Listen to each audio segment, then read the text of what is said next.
Bonjour, dans cette capsule, je vous présente comment utiliser SafeShare.tv pour partager un lien sur YouTube sans publicité. Alors, ce qu'on fait, c'est qu'on accède au site SafeShare.tv. Malheureusement, n'est qu'en anglais, mais vous allez voir qu'on peut quand même bien s'y retrouver. Alors, autre chose importante, c'est d'avoir une vidéo YouTube à vouloir partager. Alors ici, j'ai une adresse d'une vidéo YouTube que je vais copier l'adresse en mémoire. Donc, je peux faire un clic droit à copier ou CTRL-C. J'arrive dans SafeShare.tv et ici, on va venir coller notre adresse. Donc, ici, il nous demande de coller le lien YouTube. Et on va générer un lien qui est plus sécuritaire. Donc, on pourrait tout de suite aller voir la vue sécuritaire. Donc, ce que ça fait, c'est que s'il y a une publicité au début, on ne la verra pas. On présente la vidéo dans un environnement beaucoup plus sobre. Il n'y a pas de suggestions à côté. Vous allez voir que, et vous voyez que c'est beaucoup plus propre, si on peut dire. D'accord?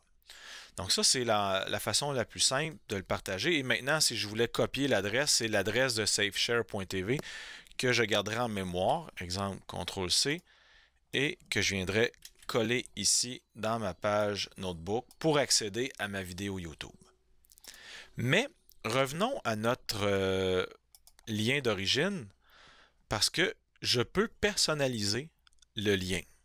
Et c'est ce que je vais vous montrer là, en supplément, comment on peut personnaliser le lien. Donc, on clique sur le lien Customize Vidéo, qui veut dire personnaliser. Alors, je pourrais changer le titre qui apparaît. Donc, je pourrais simplement mettre Volcan si je voulais. On peut changer le thème, selon des thèmes de couleur. On pourrait mettre un peu de vert pour faire plus été. On pourrait enlever ou pas le bouton de partage.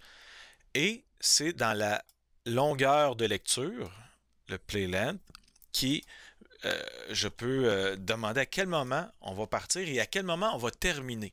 Alors, ce qu'on va faire, c'est qu'on va placer notre tête de lecture à l'endroit où on souhaite démarrer. Donc, je pourrais faire pause pour dire, ben, ça va être ici mon début à 24 secondes. Et j'aimerais que la fin de la lecture se fasse, exemple ici, à 53 secondes. Donc, je dis maintenant, ça va être la fin, the end. Alors, voilà, j'ai placé le début et la fin. Et quand je vais faire OK, on me dit de lire la vidéo de 24 à 54 secondes avec la personnalisation que j'ai fait.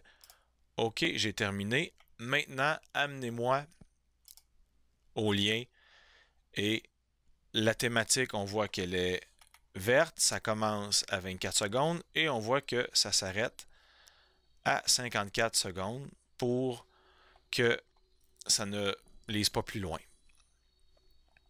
Et comme je vous disais, on copie l'adresse, CTRL-C, on met ça dans Notebook, CTRL-V, et le tour est joué. On voit que ce n'est pas la même adresse parce qu'on a changé les paramètres. Donc celle d'ici, je vais la supprimer. Voilà.